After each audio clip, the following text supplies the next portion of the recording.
So, good day everyone, I'm Torcino, and to this video I'm gonna show you about the segment 4, which is tackled about the abdomen. So the first step will be the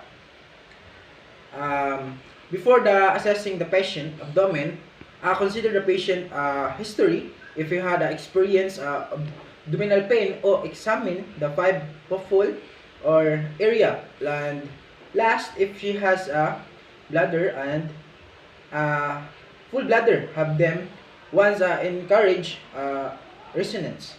So the before assessing the patient will be an abdomen. Consider the patient history, if he had experienced abdominal pain, or examine the 5 powerful area. Last, if he has full bladder, and have them launch encourage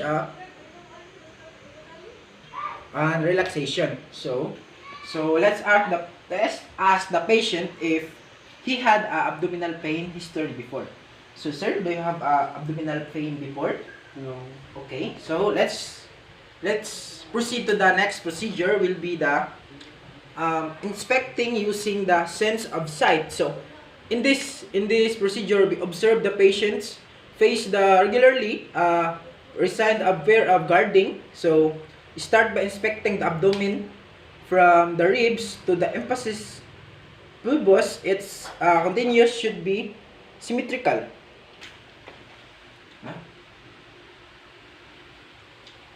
So in this procedure, you need to, using the eyesight, we need to examine the patient and look at the patient.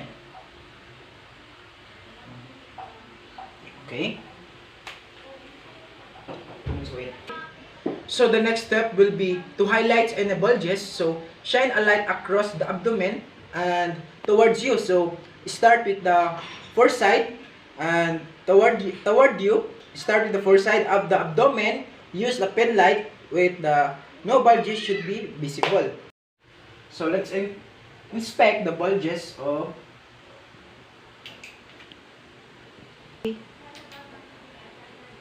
So there is no visible or bulges in the inside of the abdomen. So the next step will be assess the umbilicus. So it should be midline and inverted. So saan na siya doon?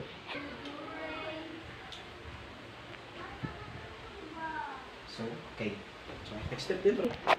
So the next step will be assess the auscultate the abdomen. So in this area, you only take the abdomen. So only behind in the abdomen test. So the second step or this action can be muscle. The bowel sounds more active than normal. So begin by replacing the diaphragm, lighting the right lower quadrant. So begin by place the diaphragm so lightly at the right lower quadrant. So because the inertia or the valve in this quadrant, bowel sounds are, so listen the bowel sound for at least 2 minutes. So be sure to listen the 5 minutes before concluding that they are absent. Uy, absent lagi na siya. So you need to use the stethoscope by the diaphragm of the step. So you need to use it on the right lower diaphragm. So you need to use the stethoscope by the diaphragm. So this is the left lower quadrant, and then the left upper quadrant, and the right upper quadrant, and lastly the right lower quadrant. Okay. So the next step will be auscultate the vascular sounds. So to auscultate the vascular sound, we need to using this stethoscope bell. Bell. So this is the aorta.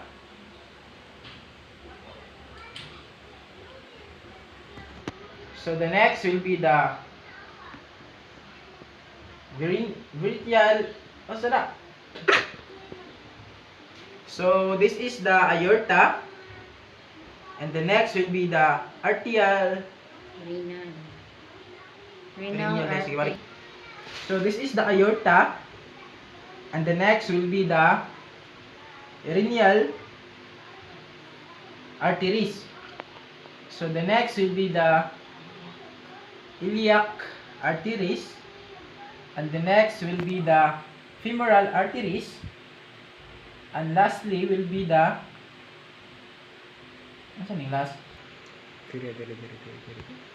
So in this procedure, you need to listen the femoral arteries. So in this area, you need to lessen the bruise. So heard during the systolic, this abnormal percussion in the So the next step will be the So the next step will Systematic function pa siya. So the next step will be percuss in the systematic function. So usage should be hair dullness. Ako na nasalat kay Islam kay siya. Sige. Balik ko. Makapasahon tanang ko sa. Sige. So the next step will be percuss the systematic fashion. So you should you should hear dullness over the galled organs and tympani over the 5 as-filled organs. So let's start the percusting. So over here.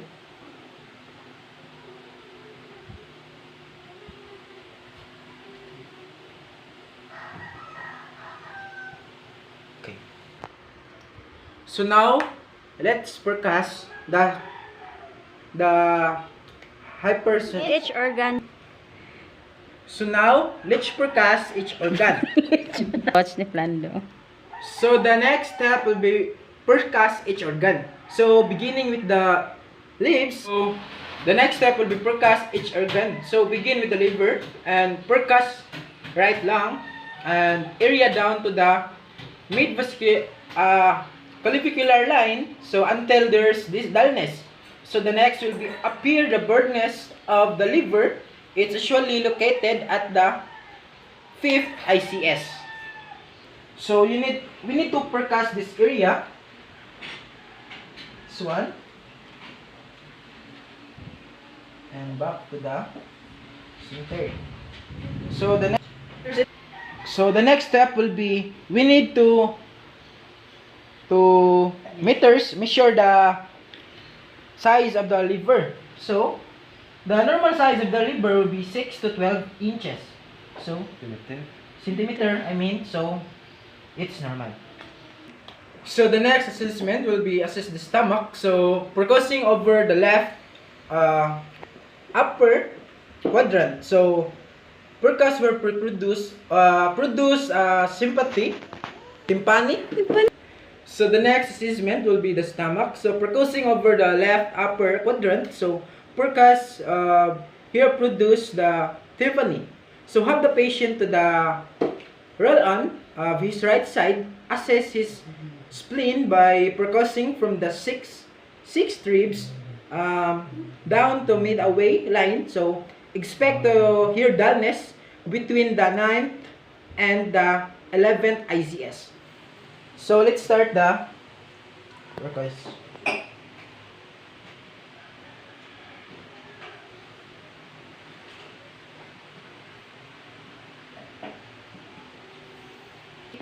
So the next step will be have the patient roll on his right side. So we are done the patient roll to her right side. So after that, we need to assess his spleen by percussing from the 6 ribs down from away line. So we need to percuss on this side. Okay, 1.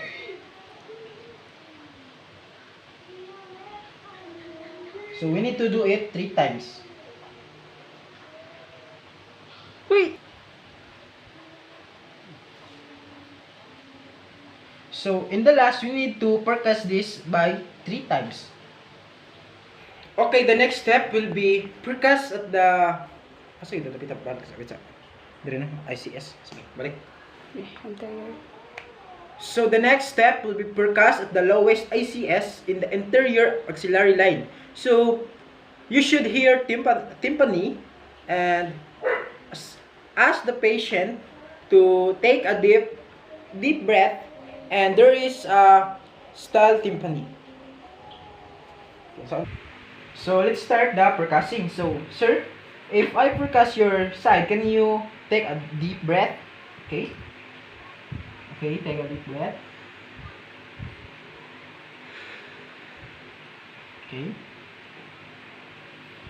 So the next step will be percuss the bladder. If the patient has a tympani problem, so start with the point to the stem above the symphysis. So pubis and continues to percuss the downwards tympani. Okay, ali sa it. Tympani, empty bladder, and overness, full bladder. So let's start the procedure.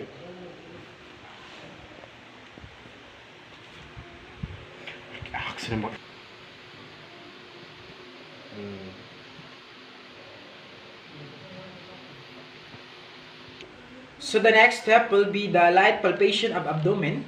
So avoiding only the tender areas. So palpate the light lower quadrant and clockwise use to the 4 quadrant. So muna to. So let's percuss first the left lower quadrant by light palpation, and the upper left quadrant, and the next will be the upper right quadrant, and lastly will be the right lower quadrant. So the next step will be the switch to the day palpation. So push from 5 to 8 centimeters. Note the size of locations, consistency, and mobility of the abdominal organs. So there is a shower, no tenderness, or intergental or masses. So mild tenderness over the sigma could it is normal. Okay, let's start to the right lower quadrant and the upper left quadrant. So the next will be the upper right quadrant, and lastly will be the lower right quadrant. So the next step will be the palpation of the liver. So slide the left hand under the patient's. So the next step will be the palpation of the liver. So slide left hand under the patient's along with the 12 ribs and push up. Place your right hand. Wait. So the next step will be the palpation of the liver. So slide left hand under the patient's along with the 11 or 12 ribs and push up, and place your right hand at the right upper quadrant and push your fingers down and under the right costal margin. So let's start the procedure. The right hand will be on the top and in the ribs, and the left hand under the back. So okay.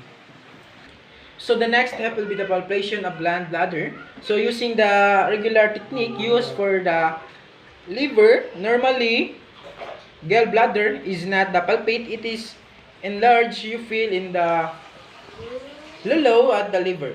The next step will be the palpation of the gallbladder. So using the regular technique used for the liver. So normally the gallbladder is not the palpable, it is enlarged. You feel it below the liver. Okay, let's start the procedure. Okay. So the next step will be the palpation of spleen. Reach over the patients and place the Your left. ano siya? Left. Left na siya? Place Your left hand. So the next step will be the palpation of spleen. So reach over the patient and place the your left hand behind the back and attempt this 12 ribs I'll go push. So as you push the right hand and upward to the atilla, you have the patient have a deep breath. Normally, spleen is not the palpable. Start the procedure. Okay, let's start the procedure. Your right hand will be on the right of the patient, and your left hand will be on the left side of the patient. So the left side, you need to palpate the left side. Bali among left there yung left dito. Ay, ana. Kay Ana? kuan man ka. Ay, so ang ano? Ang dominant. So the next step will be put the hand of the patient on the left side by your right hand, and the left side of the patient, the right hand of the patient, you need to put the left on your hand. So you need to lift. So the next step will be let's perform. So you need to put your hand on the left side of the patient, and your left hand, you need to put the right side of the patient. So your right hand, you need to palpate the left side of the patient. Okay.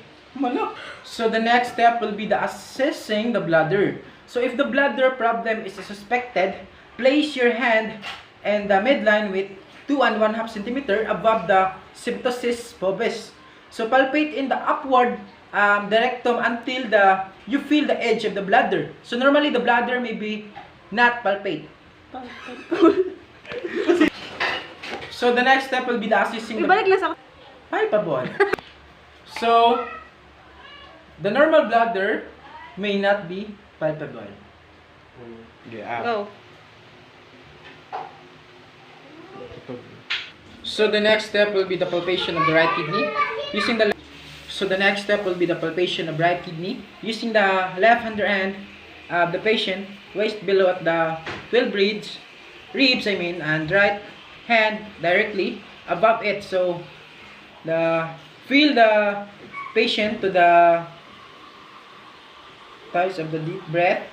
If the kidney is palpable, you should feel a small round slide.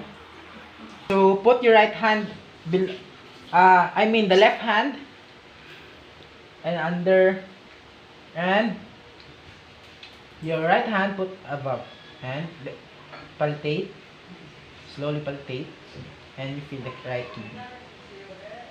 So the next step will be the palpation of aortic pulsation.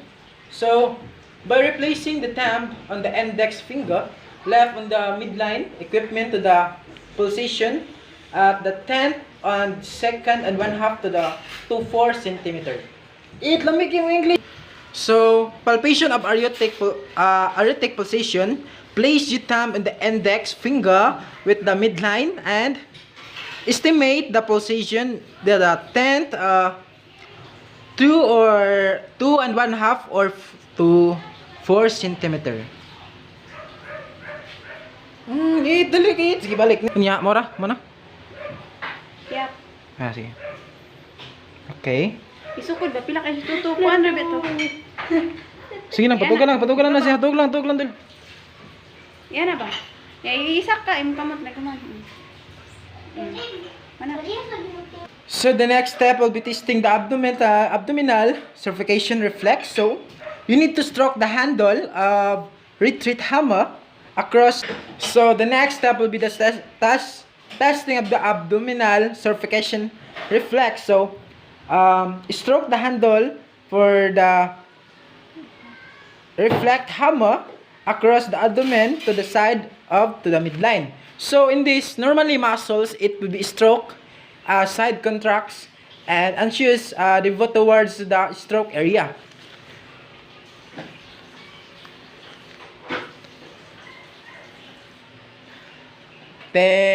So that's all for segment 4. Though next assessment will be the legs. So the first of the legs will be manage the motion and mass and strength. So the next will be assess the muscular system. So before that, we need to proceed to the first one. So by assess the vascular system, inspect the patient legs, observe the slump or holland in condition, hear the distribution, and nails Wait. So you need to check. Okay. 2 nails. Okay. So after that, we need to proceed. The next procedure will be the cut the muscles against the tibia and release the pressure to the patient and shows that not cause pain. Okay. Do you feel any pain, sir? Okay. For that, you need to palpate 3 times. So, okay. See, next. So we need to go to the procedure. So the first we palpate the synovial pulse, find the artery between the symphysis pole, tube or anterior super or inferior spine, compress and release. So let's get to the procedure. So we need to find inside here and palpate. And the next is after that compress and release slowly. Pulse should at gently on top of your fingernails. Okay. You locate and palpate the pulse. So to palpate this pulse, you need to bench your patient knee or feet or for the patient's pulse in the palpate. So you need to palpate the patient two sides. Okay. The bigger next step will be assess the dorsal base. To be palpate the posterior or tuberculosis pulse between the muscles and malleus and feet. You need to find the malleus in here, and we need to actually will be Achilles tendon. We will proceed to the next step. Will be assess the dorsal pedalis pulse by palpating slightly to the lateral to the external tender of the grade 2. So we need to turn this one and so over here. So over here. So next we'll be pressing over the tibia, medial muscles of 5 seconds and release the pressure normally to the finger pressure. Next and leave to the leaf feet.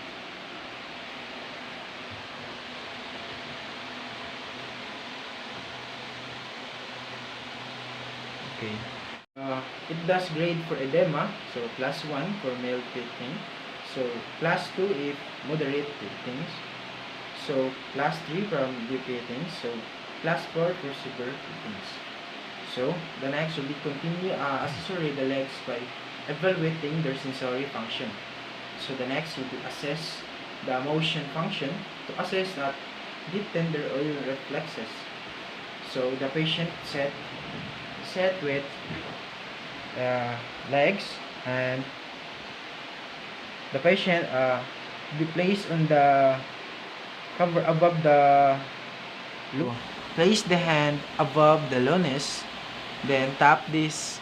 The next step will be place one hand above the knees, then tap this regular tender with the reflect hammer. So and the next, the pleural tender with the lower leg should be extremely liceps for contract. Next will be test the Achilles reflex. So behind the knee, rotate the legs and help toward the dorsal retreat for the fourth. So at the top, this will be the Achilles reflex. So behind the knee, rotate his knees outward and the dorsal retreat for his slightly, and tap the Achilles tender with the reflect hammer and normal response the plantar flexion. Okay, so okay. Okay. Next. The next step will be the test the Babinski reflex. So the stroke the lateral aspect of the sole of the foot from the knee up wave to the normal response is scatula therefore with no harm. Step will be the Babinski reflex. So stroke the lateral aspect of the sole of the foot. So from the knee up wave, from the heel I mean up wave, the normal responses to the rectal with no firmness. Okay.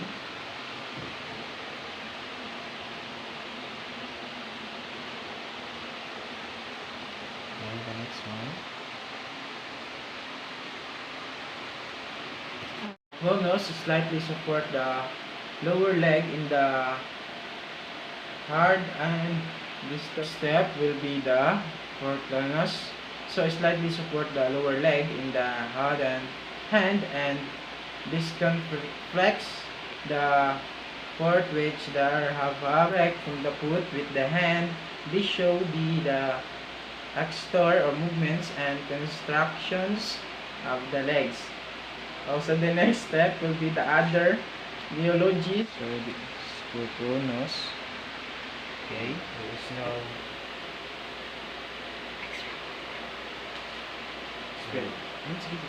so for the cerebral function, for the heel, is the best patient to place the one heel on the opposite lunis, the opposite heel, and show for down to the angle. You touch your heel on the up and slide, and the next one.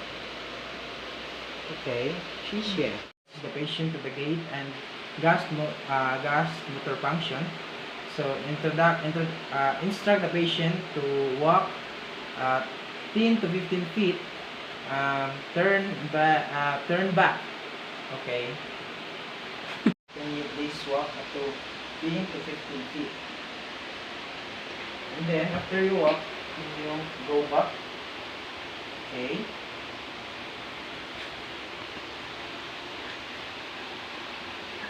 So let's perform this test. So can you walk, sir, up to 10 to 15 feet with your hand moving freely? Okay, sir, can you walk to 10 to 15 feet? Okay. So the hands of the patient should move freely. So after you walk 15 feet, can you go back, sir? Okay. Oh my God. And move to the good position. Next step will be perform the Ramberg's test.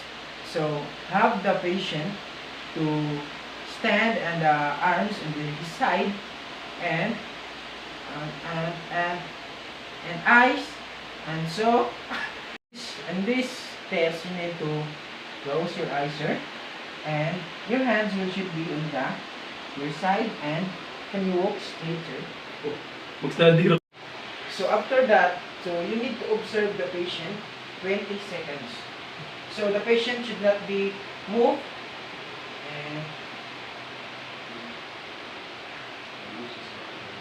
and lose his balance.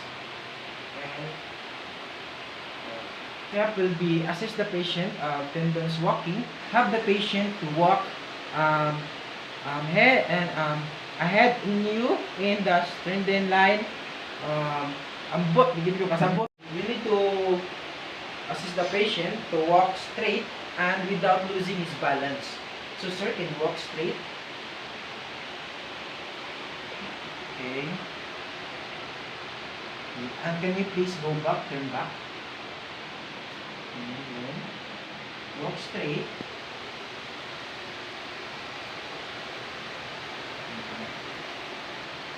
So that would be all on segment 4 also. Thank you.